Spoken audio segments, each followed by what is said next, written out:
And welcome back. It's hour number 2 of the Big High School Sports Show on Bull Falls Radio, 98.9 and 1230, online at bullfallsradio.com, mobile devices, and Alexa by searching WXCO, and on the Civic Media app. With former Wausau West High School head football coach Jason Foster, I'm Chad Holmes. Again, if you missed our first hour, we had Logan George, our student-athlete guest from DC Everest. Again, if you missed any of the programs, you can go to bullfallsradio.com and then just click on sports, and you'll be able to find the Big High School Sports Show page and listen to our previous episodes. And right now, we're very happy to welcome our coach guest for this week from the undefeated Wittenberg-Burnhamwood Chargers, head coach Jason Rick. And Coach, first of all, thank you for coming on. I know we had a little bit of a phone tag here, but you know those phones sometimes just don't ring, but really happy to have you back on the program. Yeah, thanks for having me. Yeah, I bet we were able to get through. Absolutely. Well, number one, before we talk about a huge game coming up this week, let's talk about the first 6 weeks of the season. 6-0 overall, you're 4-0 in your conference. Basically, how has the season gone? Has this season gone as you expected with this group? Yeah, this group is a hit and miss. You never know what you're going to get. Kind of going into last year, we bring back a lot of kids from last year who got a lot of playing time. I mean, only losing 6 or 7 seniors this year to having 14 coming in. So we had high expectations, all of them, especially with an early exit last year. Yeah, Coach, welcome. Thanks for being on. Before I get started, I just got a text message a couple minutes ago from Josh Nowinski, our offensive line coach at Wausau West. He wanted to make sure that we said hello to you for him, kind of I'll call him a Wittenberg-Burnhamwood legend. You can call him whatever you want, probably off the air. If you see him, let him know I said hi too, and think about the years with him a lot. He was a big influence for me growing up. He was our defensive coordinator and a great guy.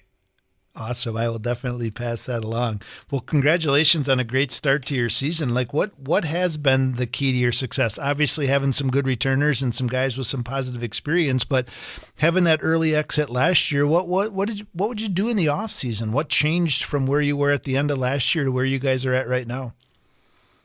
I think they were hungry. The kids were disappointed with their early exit. Give a lot of credit to that team last year that we battled in the playoffs. They definitely weren't a 6th seed. I think they kind of got a hose on, or raw end of the deal on that one. Yep. But they're hungry. They worked hard, and I think having 14 seniors really helps. You have a lot of leadership, and we have a lot more depth than we've ever had in years past. So that's really come in handy. And it looks like you're a multifaceted football team. Me and Coach Foster were talking in the first hour. We see you're able to run the football. You're able to get some significant plays with your pass game, and your defense has been solid so far. Yeah, our defense has been tremendous. They fight, they battle, they hate giving up a yard. And it showed. In that goal line stand. They kind of bailed me out against Amherst. It was 4 seconds left on the 1 yard line, and I made some bonehead calls in the first. I got a little too aggressive, and I put us in a bad spot, and the kids ended up bailing me out at the end. So, and that's what I think attributes to a lot of our success. We're dynamic. If you're going to stop the run, we have some really good athletes that, are on the edge, and our quarterback connects, and sometimes we get a little lucky. Big things happen for us. And if you're going to take away our receiving threats, you're going to leave the middle open. And we have a lot of returning guys up the middle, and led by Charlie Nowinski, our center. He's a big kid, and it's nice having an anchor like that who can follow right up the middle. Yeah, you talked about that great win against Amherst earlier. What does winning a game like you won that against a perennial powerhouse, what does that do for the rest of the season, and what can you use that for when you look towards the postseason as well? That's huge momentum for us. It builds confidence. We played some of the smaller teams this year, and it's been tough looking for a battle, and for us, being down at halftime, overcoming adversity, and things weren't going our way, and we had to fight back in it, and then we had to do a goal line stand. It just shows that, we can compete. Amherst is no slouch. They put up a battle, and they're a really good team. They're very well coached. So I think that, that's a huge confidence boost going, hey, we can play with anybody. You step on that field, you plan up 11 guys against us, we have a chance. And that's just confidence going forward and going that, hey, we can get punched in the mouth once in a while and still be okay. Again, we're talking to Wittenberg-Burnhamwood Charger head football coach Jason Rick here on the Big High School Sports Show on Bull Falls Radio, 98.9 and 1230.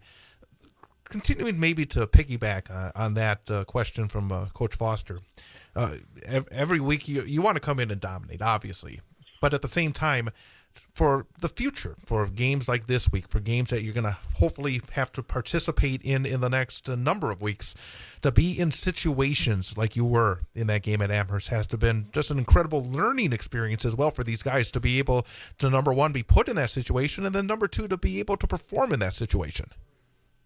Oh, absolutely. We brought that up in the past going into this week, with Stratford coming in. It's a huge game for us. I mean, I think, in my opinion, I think a lot of others too, it's going to, the winner of this game is going to win our conference.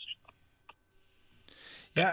Going into that, in the years past, our team would have gotten on each other and they would have started pointing fingers. And I think, coming out, being down at halftime, I think we would have probably just rolled over as the years passed, going, okay, hey, yep, we lost to Amherst, we battled at least a half, we were in it. But to show that, hey, we're at, not just being in the game, but being able to come back, says a lot about them and the fight that we have.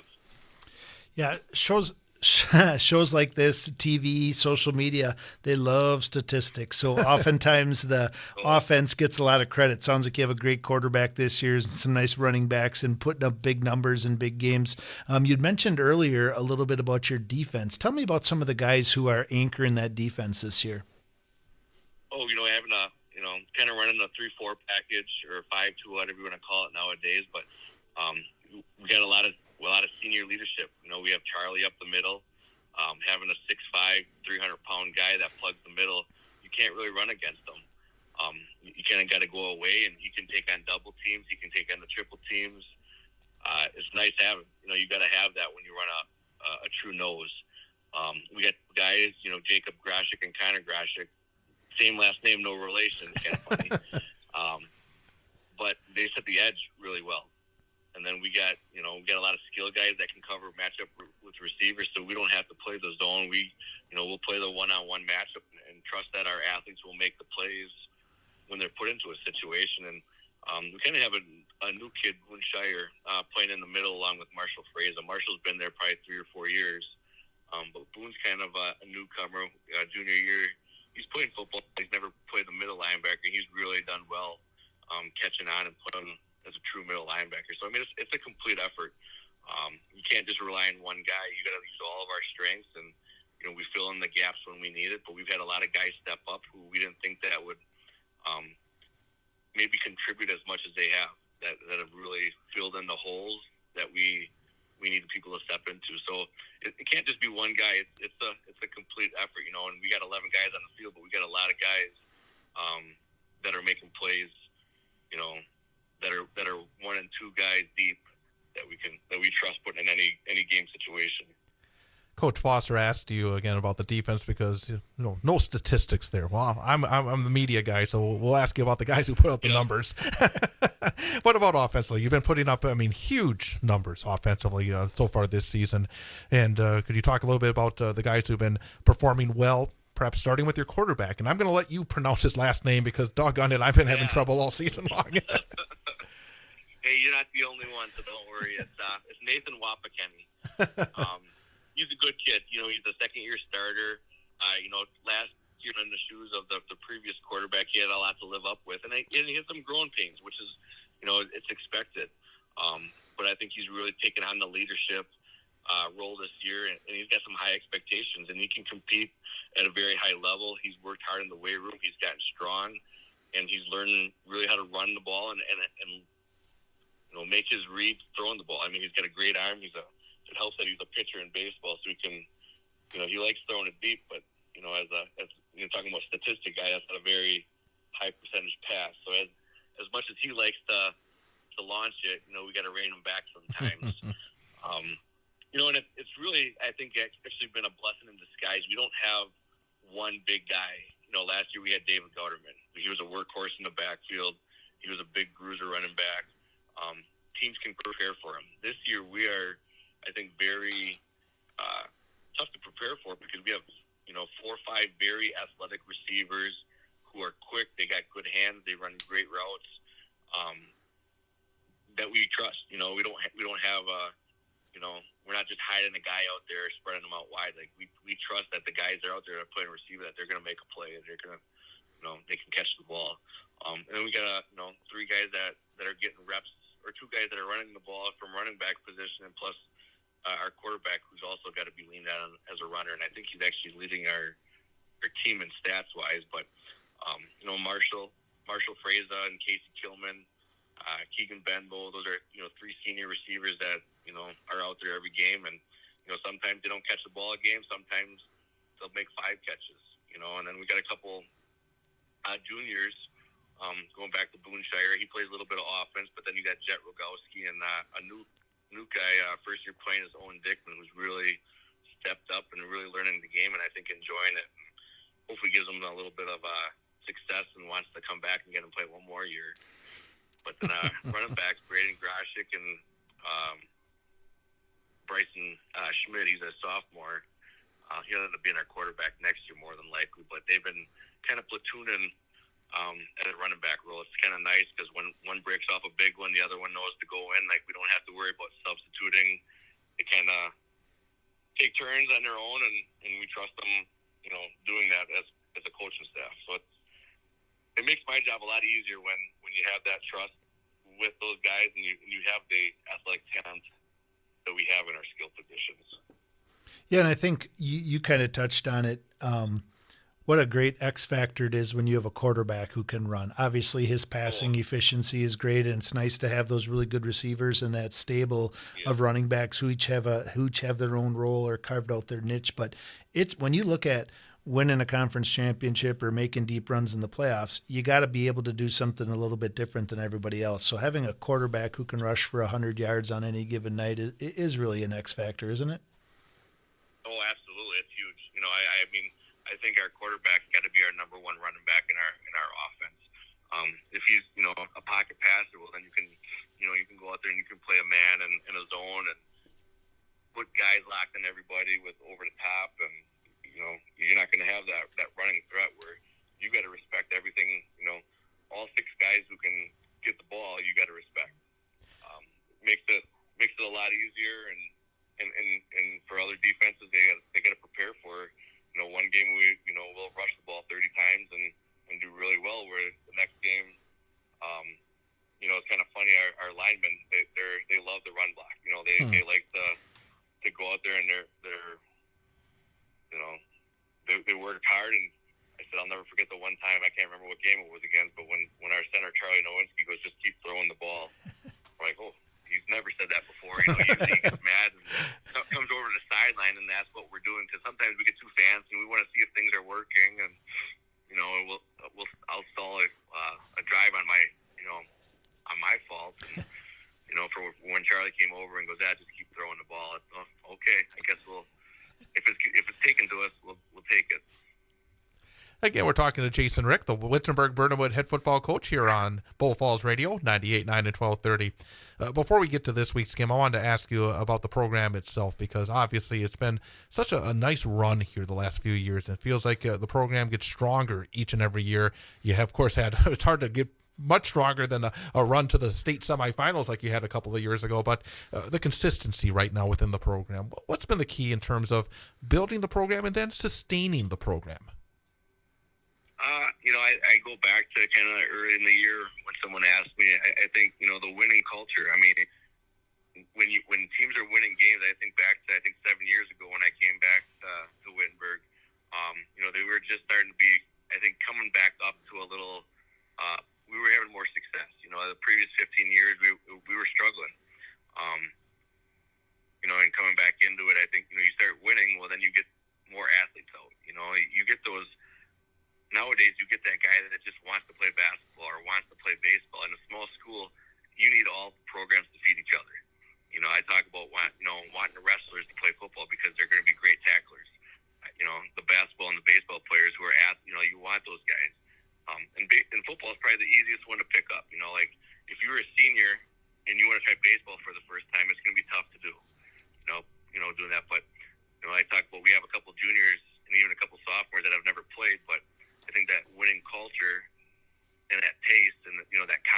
and you hearing the people talk about it, and then all of a sudden, hey, I want to give it a try, and they feel some success, and they taste that, and then they enjoy it, and they want to keep doing it. And I think that winning breeds winning. Yeah, I think you made some really great points there. I think obviously you guys have in your history a winning tradition, state championship, deep runs in the playoffs, runners up, that sort of thing. And you kind of touched on a little bit earlier. It's not just about getting those kids in school who are your best athletes out. It's about getting enough kids out so you have the depth and you can play 1, 2, maybe even 3 guys at a certain position.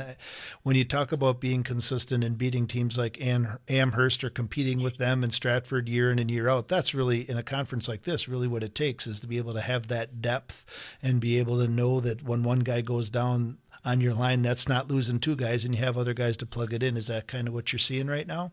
Oh, that's huge for us. This is the first year that we can line up 1 versus 1 and kind of go not scrimmage each other, but we can run the other team's offense against our defense, and we can actually give them a good look. Years past, when someone goes down, you're shifting guys around, and I think I did our guys a disservice in the years past by making them know 2 or 3 positions, just trying to, hey, pick our battles and win it. Where this year, hey, if you're on offense, you're playing an X or a Y or a Z receiver. You don't need to know all of them. If you go down, we trust that next guy is going to step up and fill their role. And that's huge for us this year. We can give guys more breaks. If they need we don't have. I think we have 49 guys right now on the team. I think 7 years ago we had probably 29, 28 guys. And to give your guys a solid scout look, it's tough to do when you only got 28 kids and you got to start 11 of them one way. Well, then you're picking some freshmen who are undersized trying to fill a role. It just wasn't healthy for anybody, and it's been a lot of fun coaching this year. Speaking of fun game on Friday night, I think, for all the fans and everybody that enjoys high school football here in central Wisconsin. You head off to Stratford, and the schedule makers did you no favors this year with a road game at Amherst and now another road game a couple of weeks later against Stratford. Obviously, their record speaks for itself. So many of these guys part of that state championship team from a year ago, and obviously playing exceptionally good football so far this season. What is the challenge coming up on Friday night? Oh, they have great tradition. Just year after year, they've been such a strong football team for I can't even remember since when. I mean, they're just notorious. You're going to play Stratford, it's going to be a dogfight. I think back to 2 years ago when we beat them the first time, it was a dogfight. Those are fun games to prepare for. They have a great program. They have a winning tradition. They have guys that tasted success last year. I know they lost a lot of guys, but they also bring back a lot of guys. And the guys who are filling in roles on that team, they know what it's like to win. That's the expectations over there. They're expected to win. They're stepping up. They're not, they're not taking a back seat. They're the next guys expected to get things done. Got a lot of respect for that team over there and their coaching staff. They play the game the right way, and it's going to be a tough game, but it's going to be fun, and that's why these kids, they worked hard all year for it. That's got to be one of the most exciting parts of being where your program has been at the last 3-4 years and where you're standing right now is that you have the pieces to go over there and compete, right? Like it's not, if you beat them, it's not a fluke. Like you've already beat a really good Amherst team. You're undefeated. You feel good about what you're doing on defense and how you're able to be balanced on offense. It's got to give you that little extra bump with yourself as the coaching staff, but also with the kids to have that confidence. Oh, 100%. I mean, that's, years ago, you get on the bus ride on, or even playing that JV game going, oh, they got to prepare for Stratford. The game was lost before they even knew who they were playing just because of the name.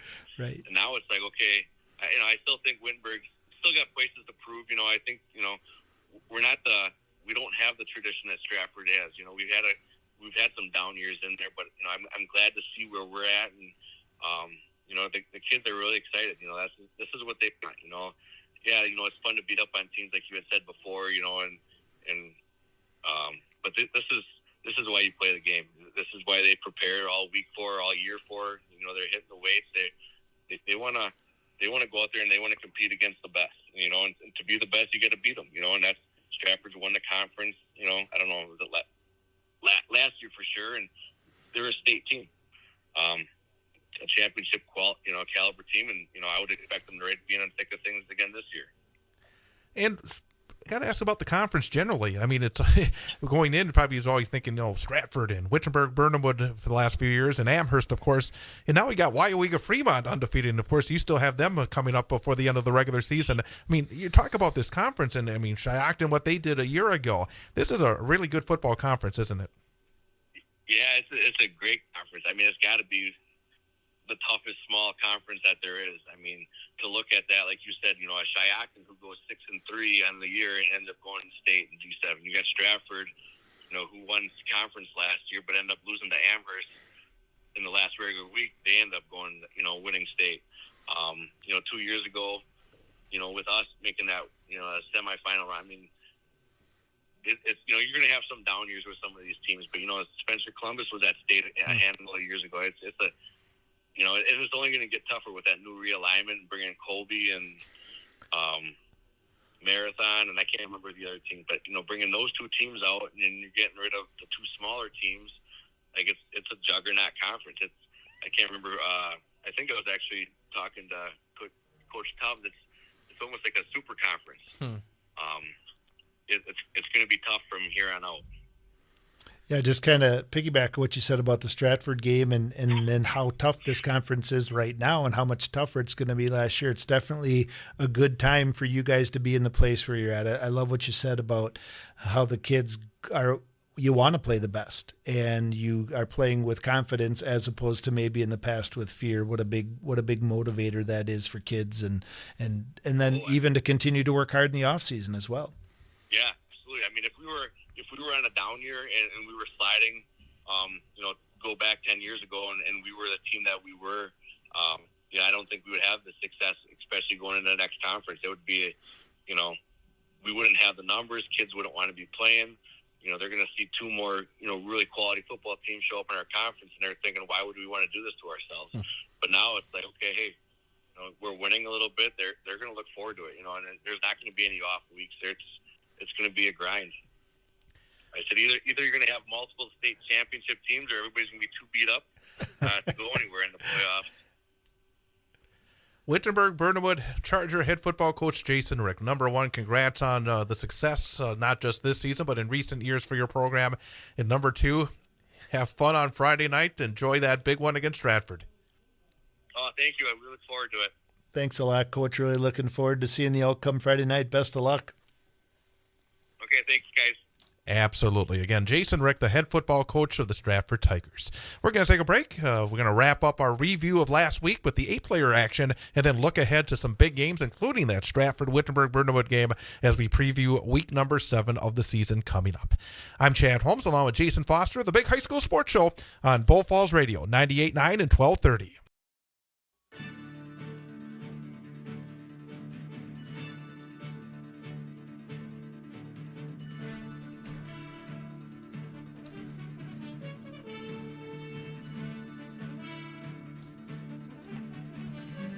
And welcome back. Big High School Sports Show on Bull Falls Radio, 98.9 and 1230. Online at bullfallsradio.com. Mobile devices and Alexa by searching WXCO and on the Civic Media app. Again, if you miss the program, you can always go to our website, bullfallsradio.com, click on sports, and then you'll be able to hear archives of this show and also our high school play-by-play of Wausau West, Newman Catholic, and Marathon High School Sports. Again, we are very proud to be the only Wausau radio station that still covers play-by-play high school sports for Wausau area schools. With Jason Foster, I'm Chad Holmes, and I'm sure glad we got Jason Rick on because just to explain, I called and he said he had his phone there and it didn't ring. And I've had that. You've had that happen, I bet you too, where for whatever reason the phone doesn't ring. And then all of a sudden later, like half an hour later, he looks and there's a voice message and he called up during the news. So again, it was really great to really go get a deep dive into a very interesting Wittenberg-Burnhamwood squad. Yeah, I thought he did a great job. They have a great team. It's also interesting to hear their perspective of what the current conference is, what it's going to look like. like I said, I'm really looking forward to seeing how this matchup goes Friday night. I think that Wittenberg certainly has a lot of tools in their toolbox to compete with Stratford. We'll see. The other very interesting thing or cool thing about the current conference and what it'll be next year is you could most certainly go and lose this game, even maybe lose it in a rough way, and still be really good on the back end of it coming out from a playoff run standpoint. I think I talked about this last week too. I kind of look at like what Rice Lake does. They kind of get beat up a little bit in the big rivers when they're in there, and then it's not uncommon at all to see them playing on Camp Randall on the last day of the season. So I think that's kind of this whole conference, whether it's Amherst or Stratford or Wittenberg Burnhamwood, and next year when you throw Colby in there, there's all these perennial state powerhouses and all these state championships they'll be bringing to that. So it should make for interesting football for sure. It will, and also, though, at the same time, you hate to see really good football teams struggle to make the playoffs. I mean, really, again, it's wonderful every week, but man, for those programs that are good but just can't quite get to that level, that can be exceptionally frustrating as well. Yeah. I mean, it reminded me again of some of these, like the new Big Ten and stuff like that. You can have a pretty good year and be 7th place. Yeah. I mean, it's like, there was 18 teams in the Big Ten starting next year. It'll be 7th place. That'll be a good year, but it's not going to get you anywhere. Right. So again, that's going to be it's going to be interesting because if you don't I think the coach said something very pertinent. When you have success, it is so much easier to get kids to come out, to be in the weight room in the off season, to be able to sustain a program. Yeah, I think that's exactly it. How fluid these schools of this size and their programs have become over the last 5 to 10 years, kind of like you said earlier about Auburndale, kind of fluctuating back and forth between 8-man and 11-man. And that might be what pushes the needle that direction for some of these teams who are, I don't know exactly what the conference is going to be, but I look at, like, we've talked a lot this year about Abbotsford, Auburndale, Marathon, like how these teams are and where they're at. And teetering a little bit. Right, exactly. And if they go into a conference and they're not at a level where they're going to be able to compete right away, and you do start to lose kids, does that push them in the other direction for better or for worse? Right. So, yeah, it'll be interesting to see as we move forward. We need to talk about last week's action in 8-player football. Central Conference, Alman Bancroft knocked off Newman Catholic 52-14. Alman Bancroft now 4-1 overall, 2-0 in the conference. Cardinals fall to 2-3 overall, 1-1 in the league. Again, that score does not properly indicate how that game went. Newman came out and actually scored first. They drove the football exceptionally well in the first half, but they would either have a penalty or some sort of mistake that kind of set them back. And in high school football, you get a 10-yard penalty. It makes it so very difficult. And in the end, Alman Bancroft pulled away late in that football game.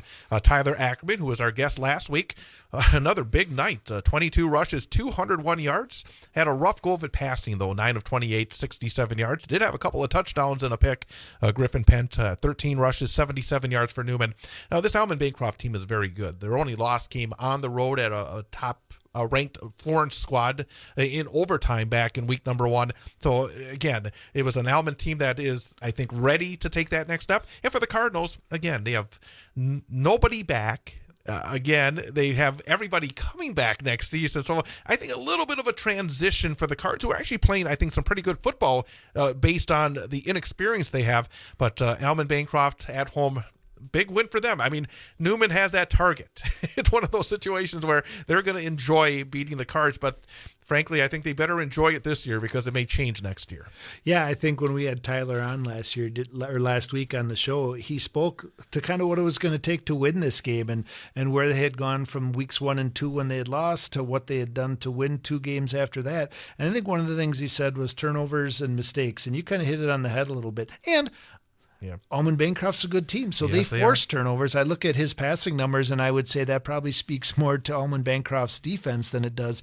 And one other thing, every coach says that every play is designed to, all those offensive coaches, every play is designed to score a touchdown. But I've learned... That's a Kevin Grundy. Yeah. And then Paul Mickling has taken it over. I've been around those two guys for a long time. I've heard Matt Johnson say that, too. Yes, he did. And as a defensive coordinator, what I've learned over the years is that every play is designed to score a touchdown. Very few few of them are designed to get first downs when you get 1st and 20 because of a holding penalty, Right. or 1st and 15 when you have a false start. So yeah, those are tough things to overcome, especially if you're in a transition year and you don't have those experienced kids who've done those things in the past. Other 8-player action last week. Port Edwards now 3-2 overall, 1-1 in the Central. Beat Marion Tigerton 51-26. Hayden Hewitt, 14-17, 244 yards, 4 touchdowns, 9 rushes, 71 yards. Brendan Beck, 16 rushes, 167 yards, and 2 scores. And Wild Rose beat Tri-County. Wild Rose making a nice transition after forfeiting their games in the CWC Small. They're now 3-2. They beat Tri-County 34-14. CWC East, big one between two really good programs, Gilman and Owen Withy. And Gilman stays undefeated, 28-6 over Owen Withy. Owen Withy 3-2 overall. Athens wins their 3rd game of the season, beating Alma Center Lincoln 28-18. And another game, the number 1 ranked team in the state from the CWC West, McDonald, beat Cornell 59-0. It's interesting because, again, I think something to point out when you look at these teams, unlike the 11-man game, those overall records mean a lot in the 8-player game because they put those they put the entirety of the season into the computers, and 16 teams make it. Unlike 11-player, where you're going to see teams with, I think, losing records make the playoffs. In the 8-player game, 5-3 is probably not going to be enough. You want to be 6-2 for sure. We'll wait and see. But boy, every game has exceptional meaning as we come into the last 3 weeks of the season. Will Gilman and McDonald face off before the end of the year? No, they will not. They do not. They do not. They did East not and cross. West. They were not this year part of the crossover in the first few weeks of the season. So that would have to happen in a playoff game. Which could be an interesting shootout. It certainly could. We have to take a break, but we're going to come back and look ahead to week number 7 of the season coming up next. It's the Big High School Sports Show on Bull Falls Radio, 98.9 and 1230.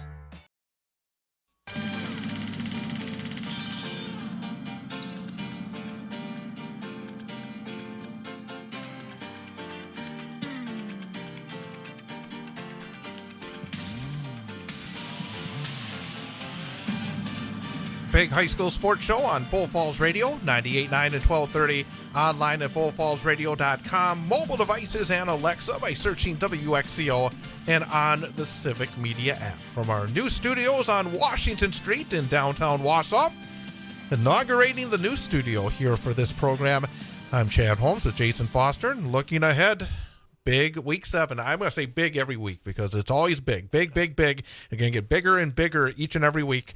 And let's start with the Valley Football Association. And we had a chance to talk a bit about this one earlier with our student athlete guest. Again, if you joined us late, normally we have our student athlete at the start of hour number 2. But because it's homecoming over at DC Everest, we brought on Logan George early, the Evergreen junior quarterback. But this week, DC Everest and Hortonville, I have it wrong on the sheet. I know you got it right. Hortonville is at DC Everest coming up on Friday night.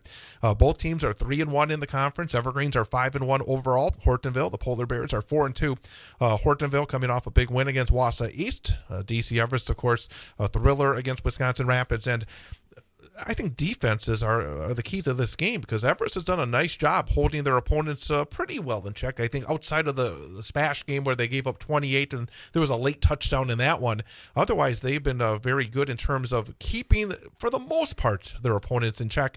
And then Hortonville, they're a team that is, their foundation is their defense. Yeah, I think the fact that Everest has been able to find their running game a little bit, I think serves them well. I don't think it would have been good going into this Hortonville game if they had to rely on just throwing the ball to win. But this is it. These are the games in the VFA that are exciting to me. And the Everest Hortonville, I mean, there's really nothing decided. I mean, Spash probably gets one this week, but seeing what happens in the Marshfield Rapids game and what it looks like for Spash, I mean, can Marshfield give Spash a game down the road? Mm-hmm. West has Appleton West this week, but no, the DC Everest Hortonville kind of starts off like formalizing what that 2, 3, and 4 look like in the VFA this year. Marshfield at Wisconsin Rapids, I would say this is a playoff game. I mean, this for Marshfield, they're 2-2, but they got tough games coming up, as you said, against Stevens Point. I think Hortonville to wrap up the season, if I'm not mistaken. Wisconsin Rapids, they're 0-6, but they can make the playoffs. Yeah. If they get this game, they then have, you would call the lower end teams in the conference. Obviously, you have to go out there and do it, but they still have an opportunity because I've said this during the course of this show. So much of it is who have you played and who haven't you played? Right. Who have you played the powerhouse team so far? And that's what Rapids has done. They've had some tough losses. I mean, last week was a great boy. They have to be thinking, we were so close to really giving ourselves a really good opportunity. But still, I mean, they're home again. It's the third straight week they're playing a home game. And for Marshfield, they don't want to have to beat Stevens Point, have to beat Hortonville. This is a Week 7 playoff game, really. Yeah, Marshfield has not had a great win yet. They've kind of won the games they should win and maybe didn't even compete as well as they thought they might have in some of those tougher ones earlier in the season. Combined with the fact that the game that I've seen them live this year, they didn't do a very good job of stopping the run, and to watch for the Rapids rush for over 200 yards last week against a tough DC Everest defense. So yeah, this should be a good one and could go either way. Certainly would not surprise me to see Rapids get their first win of the year. Right, and that's the thing. Rapids, it feels like, though I thought last week, they were due. I mean, that program is too solid. I mean, Tony Biola's been around for such a long time. They got a couple of pretty good studs on the defensive side as well. For them to go this far, again, it's one of those years they probably wish the non-conference schedule was a little different. I mean, because that can kind of set a tone, can it? When you lose a couple of games, when you're in a bit of a rebuilding, because they lost all their skill position players. I think those first two games made it a little tough to break the momentum, and then to have to play Wausau West in the first conference game, who were preseason favorite in the conference. And then the jug game against Stevens Point. I mean, all the tough games at the front end of the schedule. It's hard, isn't it? Yeah, absolutely. It sure would have been nice for them to experience a little success early and maybe get some of those more mistakes out of the way. But then I go back to, I mean, how tough they played West, and I think they were up early on Spash, and how close what the DC Everest game was last week. I think that they could certainly. I mean, I think they're realistic, so they knew who they are and what it might look like if they do make the playoffs. But they do have a great opportunity to play spoiler down the stretch. Wausau East at Stevens Point. Obviously, Stevens Point has to be feeling really good. Some big wins against the big rivals of DC Everest and Wausau West last 2 weeks. This is, again, one of those games where the mental aspect will be vital. And for Wausau East mentally, I mean, coming off a really rough game last week at Hortonville, facing another really good team on the road. They've been playing so many road games. They've had one official home game all season long.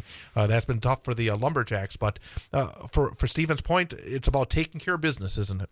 Yeah, staying focused.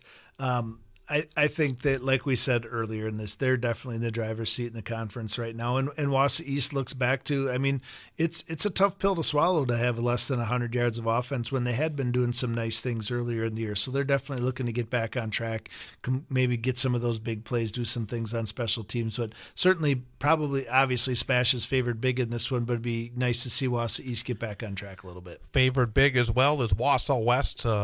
Homecoming for the Warriors at Tom Field on Friday night, hosting Appleton West. Well, again, I mean, there's really no way to sugarcoat it. It's been a rough season for Appleton West. Wausau West obviously wants to come out and execute this week, don't they? Yeah, they made a lot of mistakes last week. They got dinged up. They turned the ball over. So those are all things, regardless of who your opponent is, you spend all this week looking to fix and correct. And like I said, come out and do what you're supposed to do against a team like this, without the turnovers, without the penalties, without the mistakes. And this will be a good opportunity to do that, and also maybe get healthy, as they lost a couple guys during that game last week. Great Northern Conference gets underway tomorrow night as Lakeland will try to continue their second half surge. Thunderbirds are at Ashland. We'll give you all 4 games and we kind of put them into a bowl of conversation here. Friday night, Mosinee looking to stay undefeated in the conference at Antigo. Medford looking to stay undefeated in the conference at Rhinelander, who looks to get back on the winning track after a 4-win start to the season, but now back-to-back shutouts the last 2 weeks. And Merrill looking to get that first win of the season. Another long trek for the Jays, traveling up to Hayward. When you look at those games, what jumps out? I think, kind of like you've already touched on, Lakeland's probably going to keep rolling. The only thing that might be a barrier for them is the long trip up to Ashland. Well, they're up north too. Yeah, that's true. It's not quite as far as it is for some of the others. Mosinee, I don't see, based on what Lakeland did at with Anago last week, I would say Mosinee probably going to jump that one. And Rhinelander's struggling to score points right now. Medford's playing great D and has a great running game, so that'll be a tough one for them.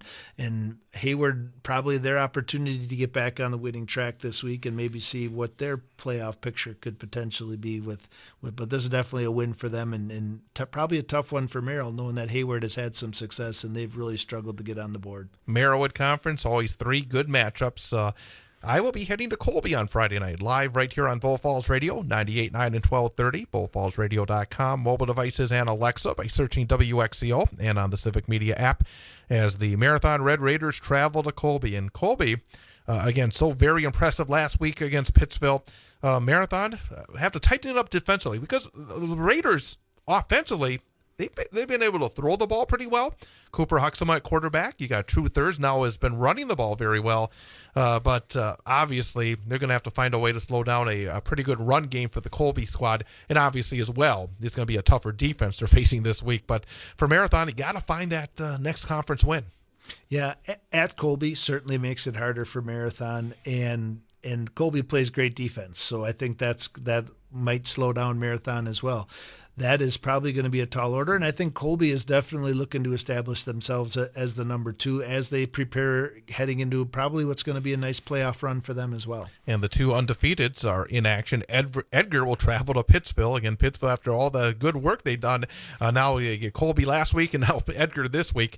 And Auburndale will try to stay undefeated as Abbotsford comes into town. I think that will be, again, a tough one for the Abbey Falcons, but it lines up as Edgar and Auburndale continuing to win and get towards a showdown perhaps for the conference championship.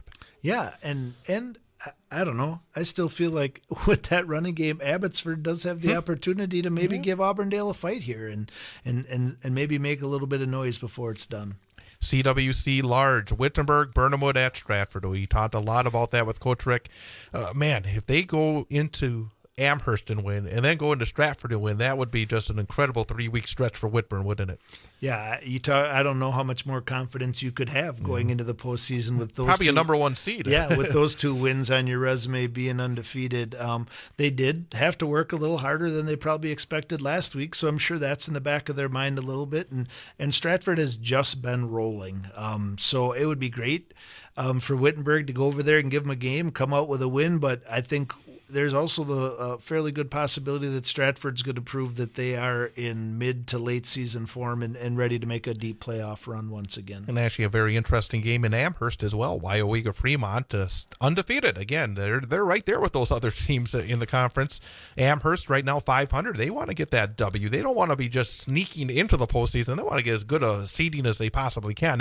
But for Wyowega Fremont, again, they took a big step last season getting to the postseason, and now they're taking another step as they start off the gauntlet of the final 3 games of the regular season. Obviously, they're a little bit further away from us here in central Wisconsin, but it's been very interesting to see them kind of work their way into the conversation in a very good league. Yeah, and it seems when you look at Amherst this year that they're probably down a little bit this year. I think that you could say that looking at the teams they've struggled with a little bit.